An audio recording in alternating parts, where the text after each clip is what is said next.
The health and wellness space is at an all-time low in my opinion. So let's react to some bizarre health advice so you guys don't get confused and stop falling for misinformation. Before we get into things, I'm OB Health. I've helped over 400 different clients transform their life through proper nutrition, dieting, and training to achieve their dream body and results that actually last. And I've been in the health and wellness space for 10 plus years. Let's get into it. My husband teases me all the time for packing my sticks of butter literally everywhere we go. But not surprised that he teases. If my wife bought a stick of butter to the park when we went to the park, I'd be confused too why it didn't melt, but let's go into it. The days where we're out all day enjoying the sun and everyone is lining up for ice cream or milk tea bobas, I know I have the sweetest treat of all. Now, I may not be getting a dopamine hit. Sweetest treat? What do you use different words? It from the sugar, but my dessert gives me zero bloat, zero cystic acne, perfect poops, and endless energy. Yeah, she talks about her poop a lot. I've reacted to this creator quite a bit. Steak and Butter Gal on Instagram, check her out. She brags constantly how she poops once a week. That is medically constipated. That is not perfect poops. That is constipation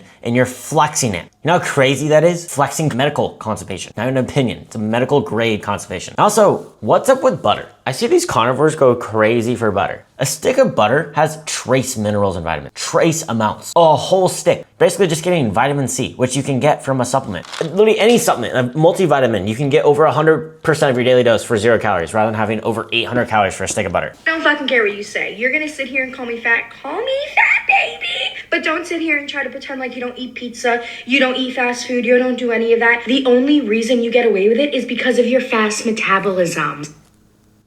What? I do eat those food items. She is correct. It's just because I don't overindulge on it. And I try to preach this with everyone, not even just like my clients, everyone, to followers, subscribers, anyone I come in talking with, I guess. You should enjoy your diet. You should be able to fit your favorite foods on a daily basis because you have to think 10 years down the road, not your next 90-day transformation. It's a big thing I always have to get over and reframe mindsets when I onboard a new client. They shouldn't think the next 90 to 120 days because right when that happens, right when you hit your goal of those dates, you just go right back to your old habits. You have to think, hey, I have to enjoy this diet. So don't do a fad, don't do keto, don't do carnivore, don't do these things. Some people don't have the luxury of a fast metabolism. She's in a rude awakening because she has a faster metabolism than people she's complaining about. You don't eat healthier than anybody else. I love it when people run to my comments and they're like, oh my God, you're so fat. You should try losing weight. The only reason I'm in this position is because I don't have your fast metabolism. I'm not kidding. Does she not realize the irony? She has a faster metabolism than me even. I don't know because I'm a male and she's a female, but still. She has a higher metabolic rate because she's just bigger. Like, does she not realize the argument here? This creator, Ethan, he got his BMR tested. He's a large human. He's over 300 pounds. He has over a 4,500 basal metabolic rate. That's crazy. 4,500 calories. If he eats less than that, he'll lose weight because he is so large.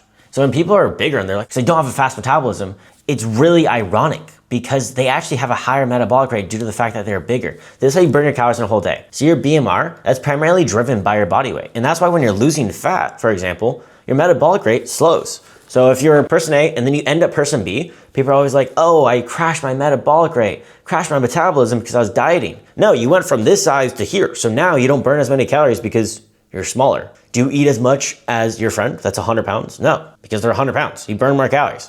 I'm 205 pounds. Do you guys eat 3,000 plus calories a day? Most likely not. You had my metabolism and ate the way you do, you'd probably be bigger than me. They would actually be smaller. Taylor Martin just posted a video about how she eats a Big Mac for breakfast, like all the time, every time she's hungover. If I ever came to the internet and ate a fucking Big Mac on camera, the amount of comments of fat shaming, don't get me wrong, I already get fat shamed on a daily basis, but the amount of more fat shaming I would get would be insanity. But I agree. That's messed up. I review diets all the time. If you guys are familiar with my short form content on OB Health Fit, I review diets every single day. New diet every day. Haven't missed an upload in over a year. Pretty cool. And every day is a new diet. And I completely agree. I review bigger people and they're on a fat loss journey and all the comments are like, oh my gosh, 5,000 calorie diet. Oh, this is what she ate for just breakfast. And it's like, damn, I just showed a whole review and gave you a micronutrient breakdown, a whole nutrient breakdown of this diet, showing it's around like 1,400 calories. Most of the time, they severely undereat. It's a big issue when people don't know dieting. They go really low in the calories, so they can't sustain the results. They lose like 10, 15 pounds in the first couple of weeks, and then they gain their weight back because you can't adhere to a crazy deficit like that. Like, no one would eat 1,000 calories, especially when you're that large. Your body burns a lot of calories, so you'll be hungrier. So that is very true. Bigger people just get so much hate and you just have to look past it. Even when I'm a fitness coach and I posted my diet and I showed I ate pizza, the internet lost it. I got so many comments about my eczema. oh my goodness, your face is disgusting. Look at your face. It's because you had pizza face. Look at her face. She has almost perfect skin and she has a bad diet. Still has perfect skin. Maybe there's nuances. Maybe people have autoimmune diseases like me. Because she's skinny and cute, it's okay. And the amount of bad shit you probably put in your body, your ex-boyfriend was probably worse than the food I ate for lunch. Thank you. All right. It seems like you might be projecting a little bit at the end there. I mean, that was rude. It's a rude statement. Yeah, I would just say this is lack of accountability, to be fully frank. You can eat those foods, 100%. You just overindulge on those foods. I always like to say the 80-20 rule. And I might get a lot of hate for saying things this blatant. It's just, people need to stop being lied to, genuinely. I'm not trying to spread any hate. I'm trying to be very positive, but just in this case, she's being very hateful. By no means am I saying hate match hate, but it's just the harsh truth she needs to know. She's overeating on food. That's the reason she's that big. Even if you have hypothyroid or PCOS, it's still possible. I've worked with 100+ clients, I'm not even exaggerating, that had PCOS or hypothyroid. You just have to be more due diligent and do proper things, have good habits and prioritize the right things to lose the weight. 100% possible. Would you rather use a chemical spray sunscreen or eat a large order of fries from McDonald's? These are impossible. Holy shit, what are we going to do? Sunscreen or fries? Fuck. If I didn't know the question, what do you, it'd be no different if I said, do you want to kill your wife or kids? That was a bad joke. I get it, bad joke. But it is like a very severe question. Are you kidding me? I would have both. I'll wear sunscreen and eat some fries. Sue me. I'm going to use the chemical spray sunscreen, but I'm going to do like this kind of thing. Okay, no, full dose, full cloud of spray sunscreen on you. I'm going to use the full sunscreen, but I'm going to go jump in the ocean immediately and wash it off. But I'm not eating. I'm not eating the fries from McDonald's. You guys are killing me.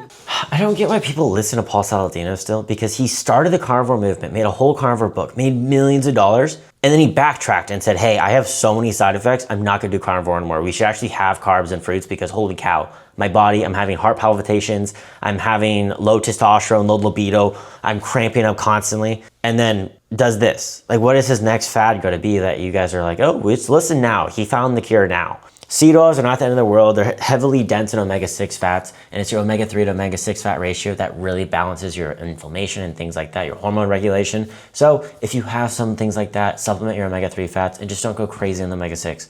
Having a fry or two is not a big deal. Having even a meal of fries, not a big deal. It's all about moderation. And it's all about looking at the grand scheme of things. If your go-to breakfast is Greek yogurt, here's what I'd eat instead and why. Yogurt has a lot of protein. Yes. Why are you telling me not to eat it? Sure, but what it's missing is the number one thing that can heal your gut bacteria, which is fiber. And fiber is only found in plants. Yeah, add some berries to your fruit.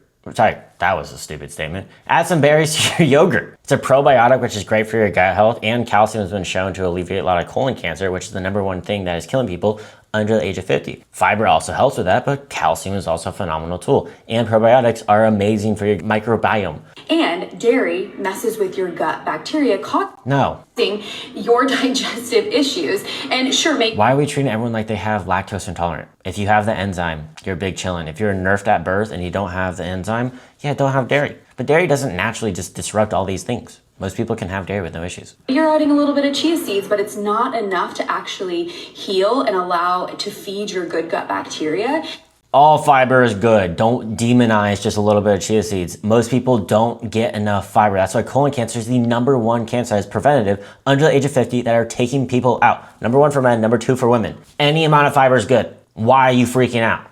You need so much more fiber than what you truly need. So here's what you need so much more fiber than you truly need. What? Maybe we both can't speak English right now.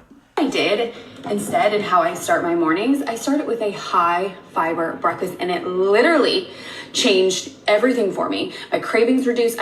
You added berries to your protein shake or a smoothie. Are you kidding me right now? Add the berries to your yogurt and blend it. Will that make you happy? I have frozen blueberries and yogurt as my midnight snack, not midnight snack, but if I'm craving something, because high in protein, very satiating, high in fiber, high in antioxidants, high in vitamin C, so many things, a fantastic probiotic, prebiotic, all these things for your gut health. Are you kidding me? What is she on? and calcium. It's a recipe for feeling full, great for your fat loss journey, and your gut health is going to be phenomenal. And if you add some chia seeds, holy cow, that is a lot of fiber. So much energy, my digestion healed, I lost weight, I feel so good. I even got rid of my pain from switching to a high fiber breakfast. And so I did something for you. What pain? What pain were you mentioning? I created a 25 high fiber breakfast recipe. No, I went to her website, it's $10. $10 for that little thing she's holding in her hand, no. BS, she made 12 guide, no. No. Okay, lean forward. Muscle testing works. I know it does. Feel free to just. When in Walmart. Yes, I'm telling you. Girl, this is why I got certified in muscle testing. I know it works. All right, feel good about it first. Okay, now there's a. Wait, let me try this. Let's try this muscle testing. I'll get some items. All right, we'll have to crouch down for this one. We got some Pinot Grigio. Let's feel it. Oh, that's so weird. Let's try some black cherry ice cream. Frozen yogurt ice cream. Sorry, frozen yogurt. I don't know if that's ice cream. Gosh, I love muscle testing. This is awesome. If you guys didn't know, she's quite literally holding something and saying the energy of the food is telling her if it's good or bad. Her friend got certified in that. Who is selling these certifications? And so I can learn how to do it so I can rip people off because it seems like a good hustle. Just kidding. That's messed up.